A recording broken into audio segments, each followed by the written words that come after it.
Hello and welcome to the True North CFL podcast first off-season special. I'm your host, Jimmy Leach. You can follow me on Twitter at aka Jimmy Leach. I'm Taylor Curry, and you can follow me on Twitter and Instagram at TaylorCurrySK. And I'm Carter Kennington. You can follow me on Instagram at Carter Kennington. All right. And don't, Oh, sorry, Taylor. Go for it. just want to say, don't forget our socials. We're a little quiet right now. CFL's been quiet up and so we'll be up and about. Give us a follow. We're on Instagram and Twitter at True or CFL Podcast. Search us up. You'll find us. Same as Spotify, YouTube, and SoundCloud. So yeah, give us a follow and listen more, and we'll be around all off season. Wow, yeah. Absolutely. We'll try to keep you guys updated as news progresses here. That's more or less what the off-season shows are going to be. They're going to be a bit of a rundown of kind of what's been going on through basically the month, and we're gonna run down the news, and we're gonna have our own takes on different issues and things like that.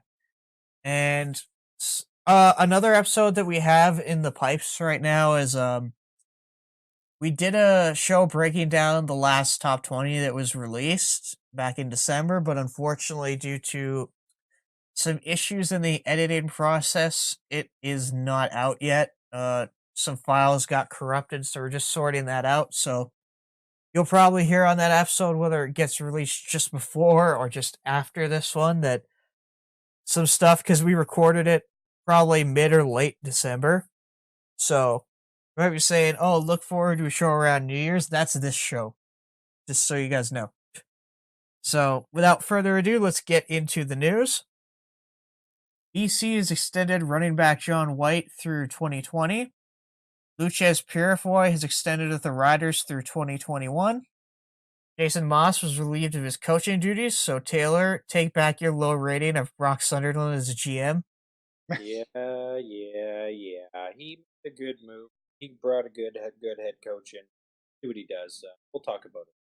All right, good deal. So, Stamps punter Rob Maver, the king of the coffin corner, has officially retired. Off he goes. We'll miss you. Well, I mean, I won't, but Stamps fans will. Yeah. I mean, hey, he was very good for a very long time, so nothing but the best. And I know this isn't necessarily CFL news, but it is football news in general. The Arena Football League has ceased operations as of November 28th. No! It's unfortunate. I really liked it. It was a cool product. It was almost always offensive shootouts because of how the rules were set up.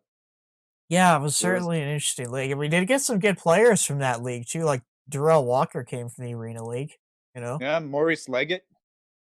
Yeah, he was for championship. Yeah, so there he was there before and after his stint in CFL. Mm-hmm. Yeah. It's a shame to kind of see that league go. And CFL draft prospect Mark Leggio is to attend the College Gridiron Showcase. Montreal has formally asked for the Bombers' permission to interview Danny McManus and Ryan Rigmaiden about their vacant GM position. The team is also in discussions to bring Eric Desjardins back in a football ops capacity.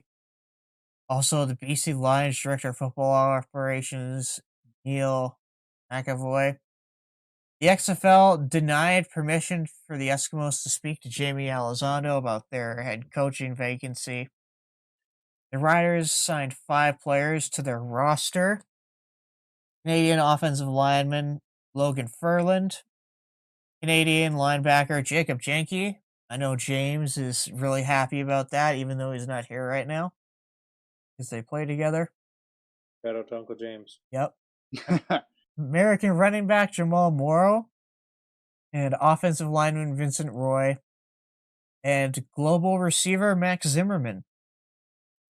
Owls have reached out to the Red Blacks to speak to their director of player personnel, Jean-Marc Edom, about their open GM position. The Rough Riders offensive coordinator Stephen McAdoo was interviewed about the Red Blacks coaching job. Well, we know that didn't happen, but it was a long shot. Ticats offensive coordinator Tommy Condell withdraws from head coaching consideration. That was as of November 30th. Canadian defensive lineman Mac Henry signed a 2-year extension with the Riders. Montreal Alouettes signed 6 players. Hugo Richard, Canadian quarterback. Etienne Moisin, receiver Malcolm Carter. Linebackers Jason Hall and Paris Taylor, and defensive end Chase Demore. Chuba Hubbard, who's been tearing up the NCAA for Oklahoma State, was named the Doak Walker Award finalist for best running back in the NCAA. BC Lions signed quarterback KJ Carter Samuels out of Colorado State University. Tommy Condell withdraws from head coach considerations. Again, that's as of November 30th. That's there twice for some reason. I didn't write this. Riders hire former Stampeders scout, Kyle Carson as director of player personnel. Toronto signs Chandler Worthy to a 3-year contract extension. And we're going to get to our first discussion topic here. Rick Campbell was named head coach of the BC Lions. Now, guys, how do you think this impacts BC? I think it's a good move. Rick Campbell is a really good coach. And, it wasn't his fault what happened in Ottawa. So with Mike Riley there and some really key pieces back in BC next year, and he's got good pieces around him, they're going to play well, I think, and they're going to compete. So good move on their part. Yeah, I mean it's nice to see Rick Campbell get some sort of like opportunity after what happened last year, because I think a lot of people unfairly blamed him because so a lot of people just don't know the full situation, like with what happened with the GM and everything in terms of that. Yeah. So it's it's good for him. I think BC made a really smart move in picking him up. It's nice they didn't really waste any time with it. It's like they knew their guys and they immediately went after him. I think Lapo was the other finalist, and then as soon as they couldn't get Lapo, they snatched Campbell, and I think that was a really good move. Honestly, I almost would have gone with Campbell anyway, even if Lapo was available. Yeah, I'm inclined to agree with you there. I think Rick Campbell got absolutely screwed in Ottawa because the GM gave him literally zero talent to work with in terms of a professional football team. So I think there's definitely some pieces to work with in BC, and I think their record will definitely improve from last year. Former Stamps receiver Markin Michelle works out with the Philadelphia Eagles. Former CFL receiver Dontrell Inman was released by the San Diego Chargers and was working out for the Indianapolis Colts. Special teams coordinator Jeff Reinbold signs an extension with the Ticats. Defensive lineman Derek Wigan re-signs the Stamps through 2021. And Red Blacks general manager Marcel Desjardins bears blame for quarterback woes. Oof, wow. Who would have guessed? But the Toronto Argonauts have re-signed linebacker Bear Woods through 2021. BC Lions have re-signed Brandon Rutley through 2020. And the Riders named Jason Moss their offensive coordinator through 2021. Good move. Yeah, I like that move too. I think it's decent. It's definitely an upgrade over McAdoo, so there, I'll take it. And then And in the booth, he'll have no Gatorade bottles to throw around. That's true. Just his headset. So we'll see. Yep. You just see it out the window, getting thrown into the stand. There's just going to be a pile of headsets beside him, and it's just going to be like, why are those there? And then the hardcore fans will be like, we know why. Dollarama headsets. Breaking ones. Yep. You got to do, man. Yep. And then where am I? Oh, yeah. Riders keep Jason Shivers as their defensive coordinator for one more year. Ooh. Good move. Red Blacks announced former Winnipeg offensive coordinator Paul LaPolice is their new head coach. Now, guys, how do you think this move impacts the Red Blacks? I think it's a good move. Rick Campbell, Paul LaPolice. I just hope like I feel like it's going to be ugly there for at least a year. Like they're not going to turn around unless they sign a whole bunch of people when free agency hits. But like he'll be a good fit there. I just don't want to thrown into the fire and sacrifice. I think he's gonna do really good there, especially because, most of Ottawa's issues came on the offensive side of the ball, and I mean, that's, like, where Paul LaPolice is, better at in terms of just, like, offense and defense. Even when he was, like, before when he was the Bombers head coach, I felt like our offense was better than our defense was, so, like, for the issues that are arising in Ottawa, I think it's a really good pickup. So I'm just hoping that it doesn't start to sort of, like, teeter-totter where it's like the offense starts to pick it up and then the defense starts to really slide. If that doesn't happen, then I think it'll be a really good year and, like, well, not a really good year, but, like, give it a few years and it'll be a good time. I'm inclined to agree with you. I think Lapo give him a year, Red Blacks fans, because yeah, there's a lot of problems in Ottawa that need to be fixed. But in year two, I think we'll see probably Ottawa back in the playoffs or again, or at least being a competitive football team. Yeah, no, I think that's a good thing to say. I mean, Mhm. like they were good a couple of years ago, and really just fell off last year. Get some back and build up that defense again, and it'd be good. And I mean, how hard is it to be really competitive in the East and take away the crossover spot, right? Like it's not the be all end all. You don't have to finish first place to get in the playoffs. Yeah, for sure.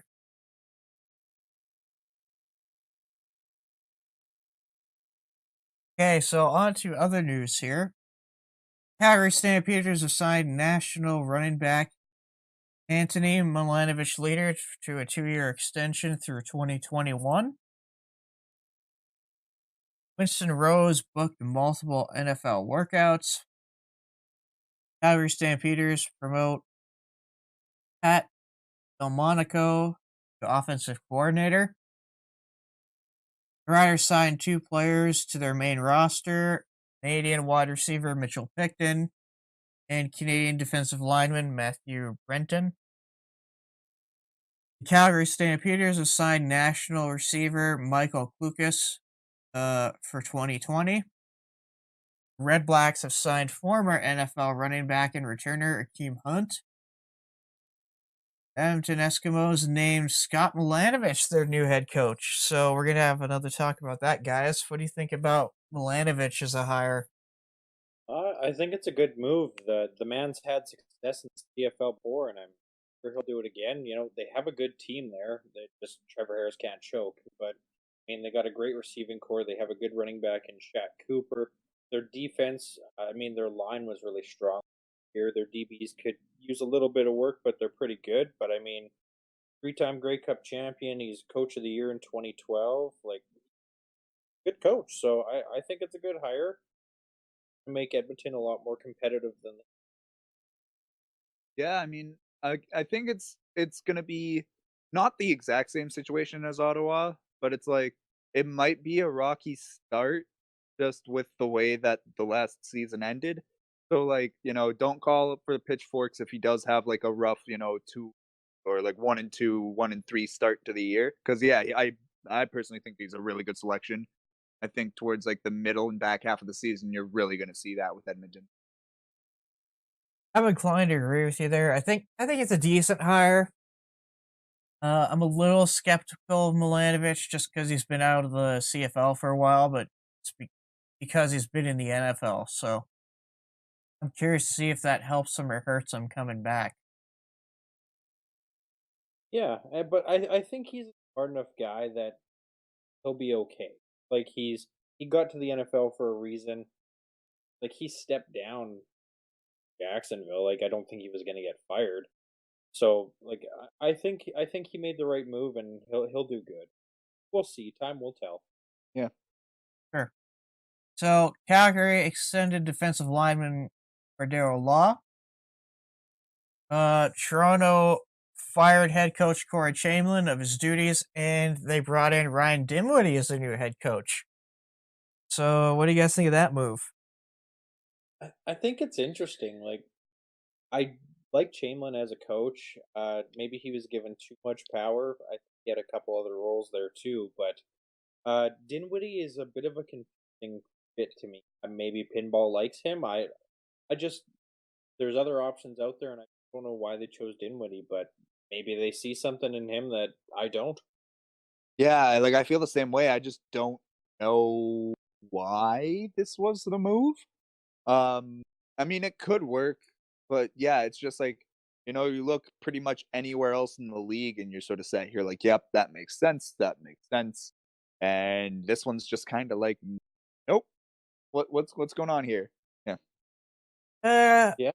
for me, it's kind of probably a lot of the other coaches were taken that they wanted, and they're probably trying to be a bit ahead of the curve, trying to hire a young guy and see how that works out for them. Just because there was talk of different people being interested in Dinwiddie before this signing. I think they talked about him with the Red Blacks and a few other spots. So I think this is just Toronto trying to get a young, new face to run their organization and see how it works out. Yeah, you could be right. Yeah. So, Um, oh wait, go ahead, Carter. yeah, well, I was just saying, like, Toronto's kind of in the position where it's like, you can kind of throw something at the wall and see if it sticks. You know, Yep. that's pretty much what they're doing. That is And I the mean, best to be fair, analogy. yeah. Yeah. Yeah, sure. Now, what else is here? Oh yeah. So we have another discussion question here. Winnipeg has extended contracts of head coach Mike O'Shea and Kyle Walters. What do you guys think? Good or bad move? Oh, great move for Winnipeg, just coming off a Grey Cup, Those two have built a good foundation to stand on even if they lose a couple key this year. They'll be competitive next year, and no, I think it's a great move. Like they shouldn't have went anywhere else. There was doubts with Mike O'Shea and stuff, but he got it done this year, and the GM's good. He brings in talent, even though a lot of it's washed up riders sometimes, but he still brings in talent. And it was the right move.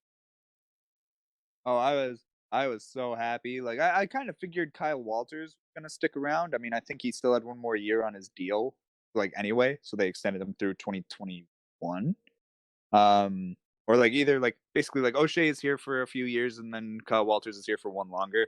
Um, but yeah, so it's like he was around for one more, and even if he wasn't, I think they would have held on to him. The big question was O'Shea and if he was gonna go to Toronto. Um, I'm really glad that he didn't, because yep, won us a cup. He's a great guy. Just like you can tell from like his interviews, he's very like he's very internal, but like he's a great guy to actually like talk to. I've heard that he's just a nice person as well. So nice. We need some of that here in Winnipeg. So yeah, I mean, just an all around good move. Yeah, I like it too. If you would have asked me if this was a good move, if the Bombers had just kind of gone out and pitter pattered in the playoffs, I would have said no. But because they won that cup, it changes my perception a bit of Mike O'Shea. So overall, I think it's a good move right now. Now, to some other Bomber news. Winnipeg extends offensive tackle Jamarcus Hardrick. On December 15th, it was reported that Ottawa and Montreal are competing for Kevin Glenn to be their quarterback coach. That's interesting. Bombers extend Canadian receiver Drew Wolotarski for 2 more years. Rough Riders, in turn, extended Canadian running back Keenan LaFrance for 2 more years. And December 17th, the CFL released its top 10 players from each team's neg list. You can go check that out on 3 Down Nation or the CFL's official website. They'll have that up. The Red Blacks hire Mike Benavides as their defensive coordinator. BC Lions extended Canadian receiver Shaq Johnson. Hamilton has extended offensive coordinator Tommy Condell and defensive coordinator Mark Washington. Rough Riders have re-signed offensive lineman Dan Clark for 2 more years. On December 28th, Winston Rose and Marcus Sales were released to pursue NFL opportunities. Hamilton extended a contract with Canadian DB Mike Daly. Hamilton re-signed Jeremiah Mazzoli in very surprising move, in my I opinion. think I think it was a good move though. I don't know. Depends on what you think of Dane Evans. See, but that's the thing now. Like, I'd make them compete for that number one spot. Like Dane Evans just took you to a Grey Cup. Mazzoli was hurt, but make him fight. Like, it should be an open spot at this point. I know they're paying Mazzoli a lot more, but what did Dane do, or what did Mazzoli do that Dane couldn't? You know? Yeah. Bro, I Plus, don't mean, know.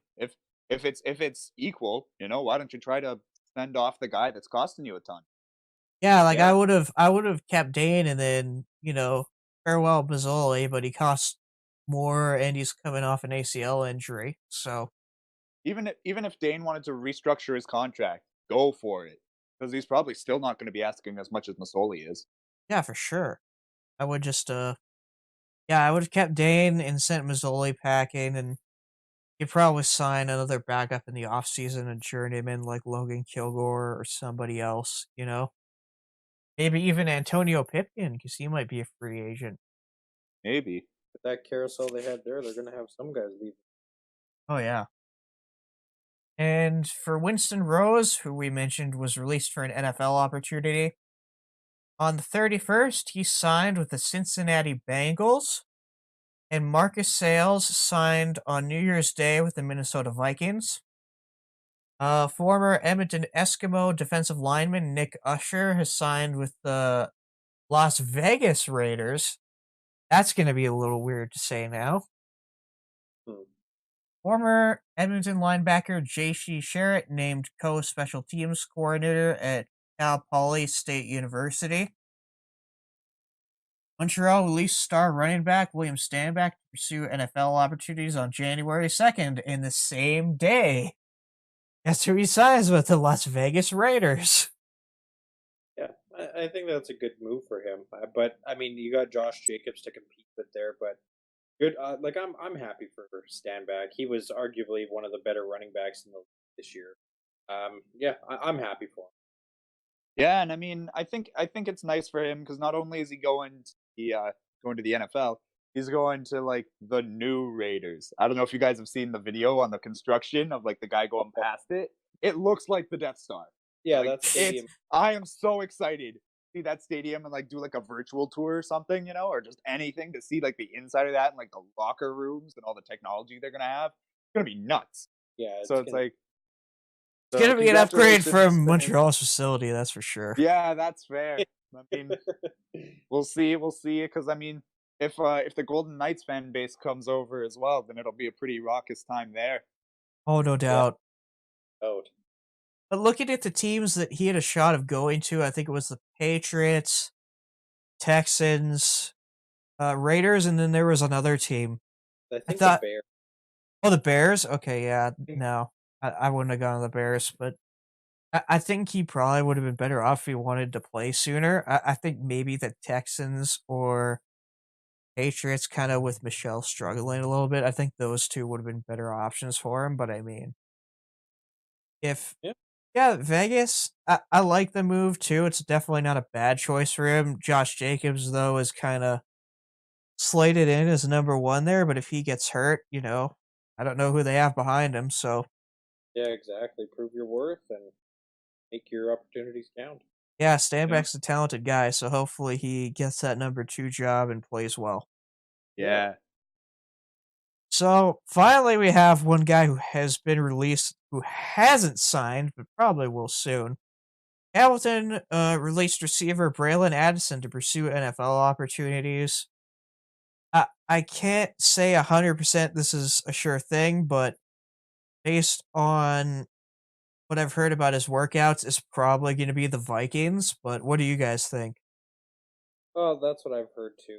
So, I mean, it's tough with NFL workouts, but I wish him the best. Like, he was, in my opinion, like the most impressive receiver possibly in the league this year with everything he did, and he deserves the shot at the NFL to get that money. Good for him. And wherever I hope he sticks and gets an actual shot. Yeah, that's the biggest thing. It's like I just hope he doesn't go somewhere to like be a camp guy, and he's just sort of there and like practice roster. Like, no, give him the shot that he earned. He's But yeah, it's like Yeah, I oh, agree with you. He's it's just probably my favorite receiver this year. If I had to pick one he guy. was crazy fun to watch. Yeah, He was consistent too. Like he wouldn't Oh, yeah. like Brandon Banks is a phenomenal receiver, but he'd have a couple off games, whereas Addison was consistent throughout the entire season. So, that's one of the features that some of these teams look for. So hopefully, yeah, he definitely sticks. yeah, but it's hard to tell with NFL workouts because it's like the whole thing with Willie Jefferson's workouts is he's only done one with Miami, but multiple other teams are like offering to like they want him to like go work out, but he's just not doing it I think because it's he probably knows. because Miami was like, "Hey, we're gonna sign you. Just give us a minute, sort everything out." Yeah, Because yeah, they stopped his workout early.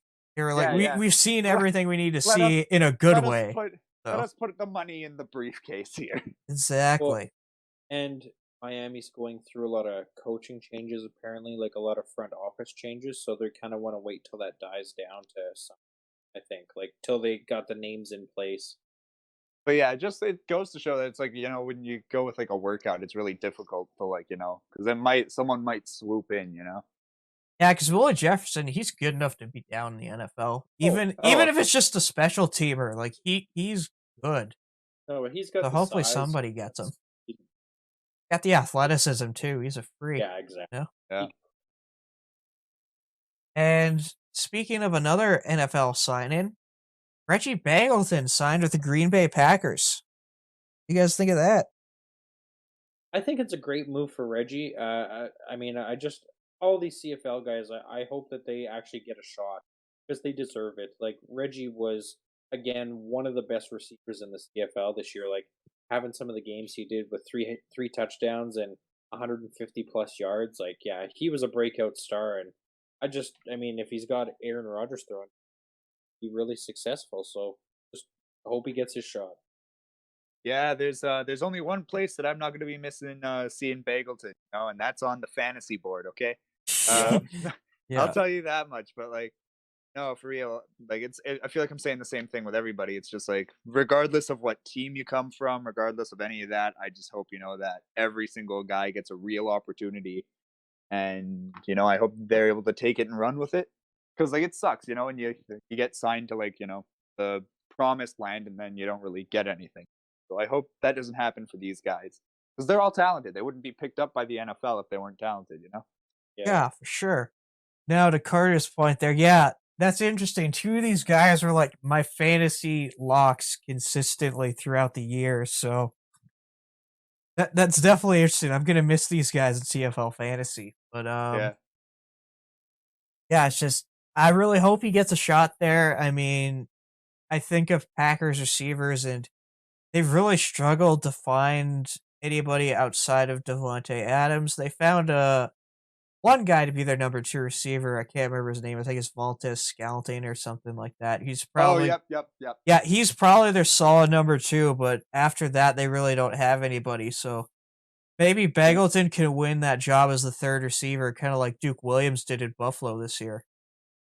See? What a year he had, hey! Like in the Yeah, playoffs, he had over 100 yards receiving, and yeah, that was awesome to see. Even though they lost, it was just awesome to see someone actually playing and making an impact in the game. yeah, Hmm. I watched That's the part of biggest that thing. game, and they were throwing to Duke a lot, and he was making great catches and overall good playmaker. It's a shame he didn't play more in the regular season, but I Yeah. think he'll stick around now that he showed out in the playoffs. Oh yeah. Sure. And another guy who has been released but hasn't signed is Calgary Stampeders defensive back Trey Roberson is looking to pursue some NFL opportunities. What do you guys think about him? Where does he land? Well, I'm just happy that they finally released him. They were releasing other players and everything else was moving, but he had opportunities and had to miss them because of they didn't release him. So I'm just happy to see him be able to start looking at these opportunities now. And I'm not really sure where he'd end up. I haven't heard any teams, like I haven't heard any rumors or anything where he's trying out. But uh, like, yeah. What do you guys think? Like, he's one of the best DB this year, so he could Oh make it. yeah. I think he's for sure Yeah. NFL bound. I don't know where. Yeah, it's really Yeah. difficult. That's what's hard when you're looking at 30 teams as opposed to 9. Yeah, It's just exactly. you're Oh, for looking at it sure. and it's like because you're always gonna overlook somebody that makes like no sense because for all we know the I don't know like the Buccaneers could use them, right? It's like we don't know. Yeah. There's just too many teams in the equation, and like especially when you aren't doing NFL workouts, so you can't even speculate. Sure, I'm trying to look 3 down as a workout tracker here, so I'm just trying to look for everybody here, but not seeing anything for him. There's a couple that aren't on the news document that I'm gonna mention. I don't have a date for when these guys signed, but kicker Brett Maher signed with the New York Jets. Oh, We good talked, for him. yep, and we haven't we talked about Chris Edwards, I believe, or we're going to. Marcus Sales, yep. Um, Eric Moncrief has a ton of workouts, so expect him to sign somewhere soon. Yeah, and actually, I saw Derek Taylor on 620 today on their website. He reported, like, he talked to Jeremy O'Day today, and the Riders are under the impression that Moncrief won't be back next year because he's going to get an NFL shot. Oh yeah, if you look at all these guys who have signed, a lot of them have a ton of workouts. Like I look at Bangleton, there's at least 6 or 7 teams that he worked out for.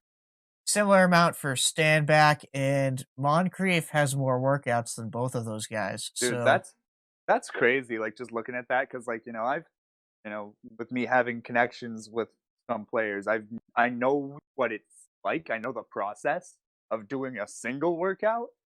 That's nuts to have like 6 or 7, especially if they're sort of like back to back.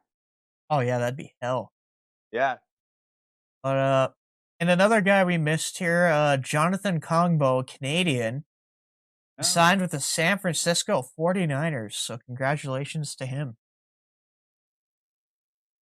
And where are we here? Oh, Montreal Leaf president and chief executive officer Patrick Olivin of his duties. The Red Blacks have acquired Nick Arbuckle in a trade, sending a third-round pick to the Calgary Stampeders. And if Nick Arbuckle signs, they will swap first-round picks. And if that happens, Calgary will have the number 1 overall pick in the 2020 CFL draft. What do you guys think of that trade? Well, I think both teams won. Like, Nick played well enough this Calgary in the race, and they were in it for a while. And I mean, Calgary in return, if he signs, gets the number 1 overall pick this year. So, yeah, I think that's pretty good for Calgary. And yeah, I mean, if you stick around and beat the guy there, then great move for Ottawa too. I have a quick hitter question for you guys. In the span of this year, like including like they do whatever, who do you think had the better year? Because I'm just sort of like now that I'm thinking about it, who had the better year, Arbuckle or Mitchell? Ooh. Tough, yeah. Yeah, I'm gonna go with Bo because it's Bo. but Arbuckle had a good year, but that's what's weird though. It's like it's a debate. I think it majority of is. people would still say Bo, but this time it's sort of like you have to think about it. Yeah, for sure on So this one. that's what makes it sort of like look like a much better deal than what it would have been like a year ago. But in fairness to Bo, you could tell something was wrong with him for most of the year, and we are going to talk about that later on in the news report. So that could have something to do with it too, as Bo wasn't 100% the whole year. So, I mean, if we look, just kind of a comparison, I don't have games played, but Arbuckle threw 11 touchdowns and 5 picks. Mitchell threw 19 touchdowns and 11 picks. Arbuckle had 2,100 yards. Bo had 34.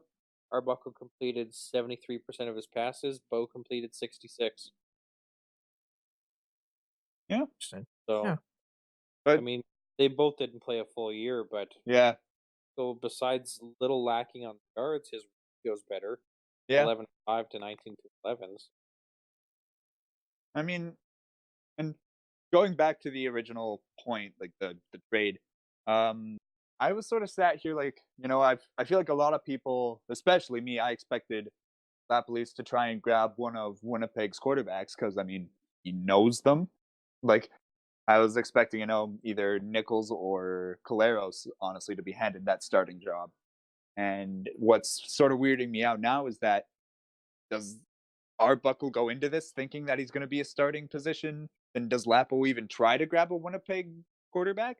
And if they don't, where do either Nichols or Caleros go? See, that's the thing, because if Nick does say no to Ottawa, like if Paul Apley says to him, "Look, we're gonna bring in another guy, you're gonna compete," maybe Nick goes, I don't want to sign here, and then Calgary doesn't get the pick, Yeah. So Yeah. it could turn nothing in the blink of an eye, and then everything's changed. Then it's like, oh, who's Ottawa's quarterback now? Like they could bring in Zach Caleros or Matt Nichols or Chris Strevler, but I mean, as you know, Carter, like Strevler wants to stay. I think Nichols is under contract for one more year, so Caleros to me, is God man out. They're like, thanks for winning us a great cup, but we're not putting all our eggs in your basket, and they'll kick them to Ottawa. Well, it's just another reason, I don't think Strevler would be too mad about going to Ottawa, but I think the main thing is, do you really want to have your quarterbacks as Dom Davis and John Jennings and Strevler? Yeah. Ugh. Are those the three that you want going into the year? I wouldn't want Like- any of those three even near my Like- starting job. Yeah. So that's why I think Strevler is going to be sticking around here. Yeah, I think he Um, will. Unless it was Lapalisa's kind of system that he worked in, and maybe he sees that it's like, hey, maybe I can go and do this in Ottawa. But yeah, I think it's probably likely that Strevler, if he doesn't get an NFL shot, he probably stays in Winnipeg. Yeah. I mean, I'm fairly certain that he'll resign. Because, I just don't think. I think his only workout was with Arizona. I think that was his only one. Let me check the workout tracker here. Yeah, 'cause I yeah, know it he was had a just the workout. Cardinals. You're right. Yeah, and it's just I'm not sure, if the completion numbers are just, I just don't think they'd be good enough from this past year. Yeah. But I Yeah. mean, I like him. I like him in the role that he is, in Winnipeg. So I'd like to keep him around. All right, so moving on here, we got Chris Edwards signed with the 49ers. I think we talked a little bit about that. Browns head coaching search. Cleveland just talked to Argo's head coach Ryan Dimwitty. Seems like a weird pick, hey? That does seem weird to me, especially because he Like- just got hired as head coach. Could you imagine? Well, and it's like, what don't we know that they know, or like Toronto grabs and Did someone he from the have? NFL trying Did to he? grab him?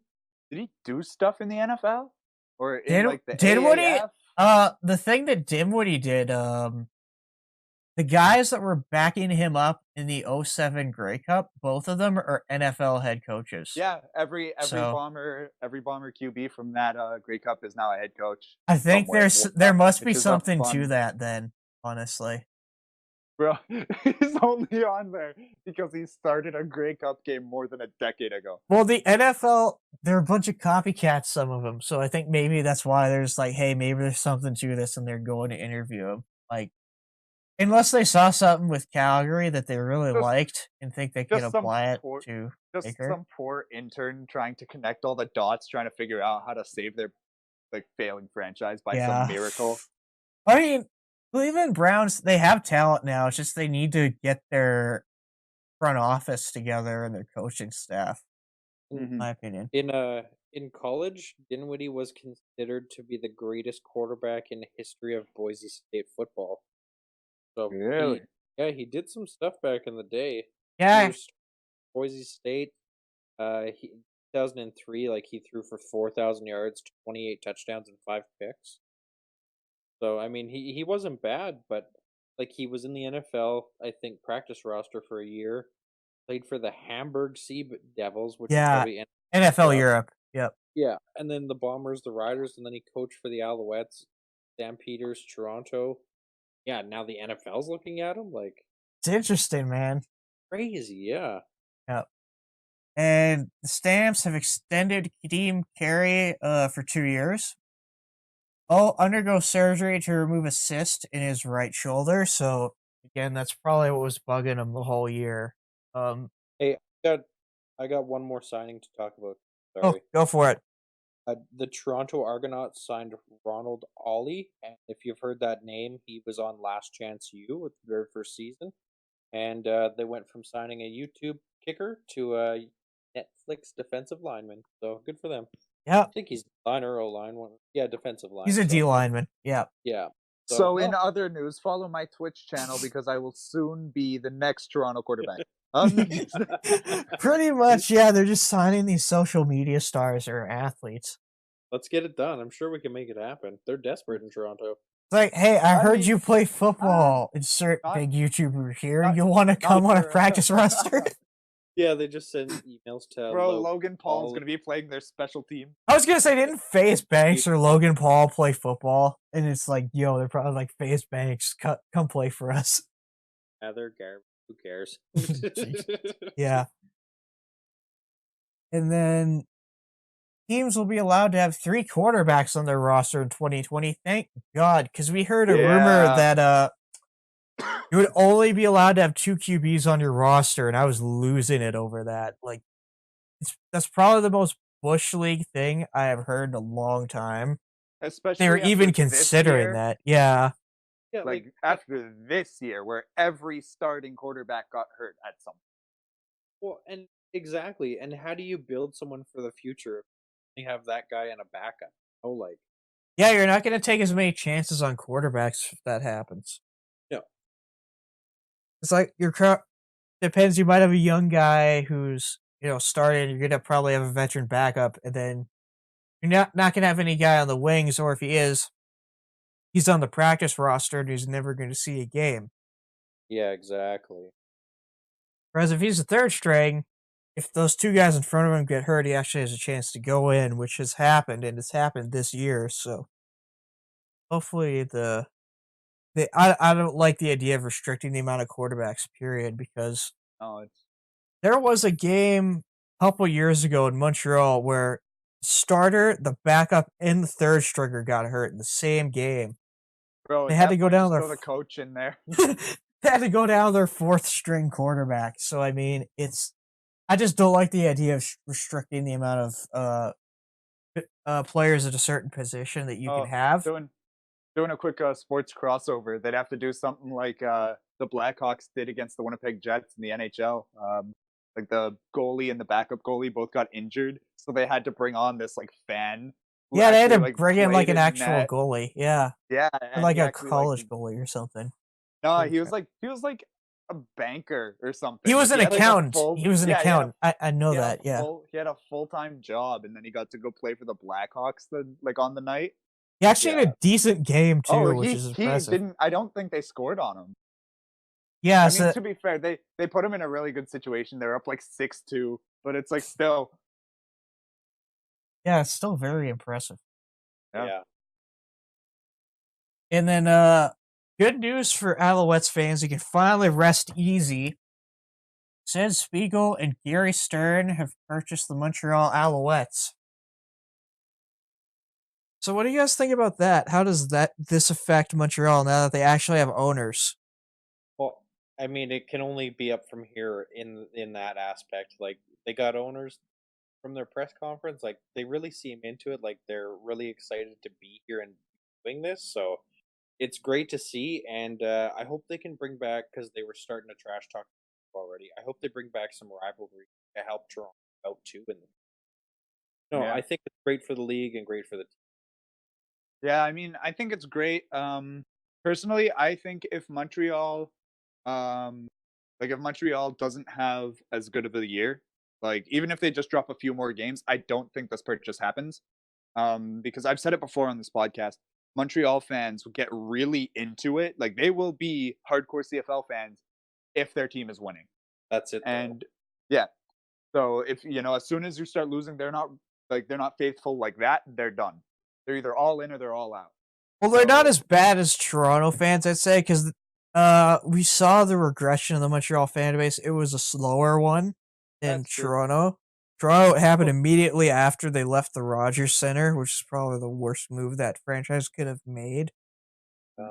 But yeah, I don't know. I think it's a good move. I like that they finally got some ownership. It's gonna make their GM hunt much easier because Yeah. we talked about the news segment. A lot of these people they were interviewing, right, and talking to, a lot of them turned the job down because they didn't know who the owner was going to be or who they were going to be answering to, and it wasn't a stable position. But in the interview, these guys were talking about how they plan to find a GM within 3 weeks, and eventually they have a Oh, goal of finding an actual home, which I like. So they're gonna.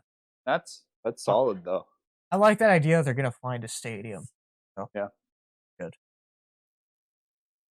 Hey Taylor, can you add into the trash talk? Because you told us what they said off air about the owner said about the Argos. What do you Can you kind of say what they said on here? Oh, yeah. So they got asked, like, a reporter asked them, they had the opportunity to look at buying the Argos a few years before, and they asked why they didn't. And then they turned around and said, well, to be honest, the Argos sucks. So that's what I really like. Like, they're into. I mean, they know the CFL. They've been fans for a long time, and uh, become a reality that they're owners now. So I mean, they're only going to want to see it succeed, and good to have fresh Mm. blood in the league. So I think it's great. And just like that, Hamilton and Montreal fans are friends. Yeah. Yeah, really. So now we're on to our off-season question number 2. If you're wondering, because this is the first off-season special, why this isn't the first one, it's because more or less we, in our last episode of the year, our Grey Cup episode, we had one for the off-season. So in that one, we ranked top GMs in the league. And naturally, we're going to move on to coaches in this one, and then once free agency is kind of closer and things settle, we'll start to do individual player rankings. But for now, we're going to rank the coaches. Now, I'm going to go over my list from best to worst. So for me, the best coach in the league is obviously Dave Dickinson of the Calgary Stampeders. He's the gold standard, I think. Orlando Steinauer of the Hamilton Tiger Cats. Obviously, because well, everybody knew he was going to be a good head coach. Just he was such a great coordinator, and he led that team to I think its best record in history. If I'm Yep. correct. Yep. Correct. And then Craig Dickinson. So 2 Dickinsons in the top 3. I think he did a great job with the Riders, and he'll kind of build off his success. And number 4, I have Rick Campbell of the BC Lions. Number 5, I have Kahari Jones of the Montreal Alouettes. 6, I have Mike O'Shea. 7th, I have Paul Lapalisse, the Ottawa Redblacks.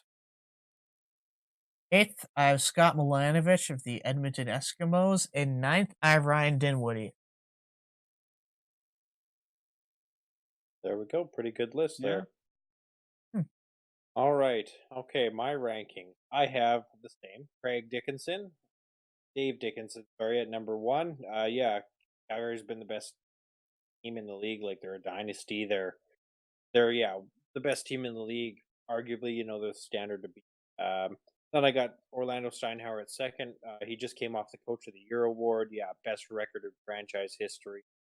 I mean, besides the flop in the Grey Cup, they played phenomenal this year. I got to give it to Mike O'Shea. I hate the Bombers, but Mike O'Shea did great this year coaching with what he had. Going through 3 quarterbacks, no receivers, like no big name receivers all year. So I think he did good there. Then I have Craig Dickinson at 4. I think he did good for his first year. He came into a good situation, but he produced. Then I have Kahari Jones in Montreal. A couple more steps, and he'll be higher on that list there. Rick Campbell in BC for number 6.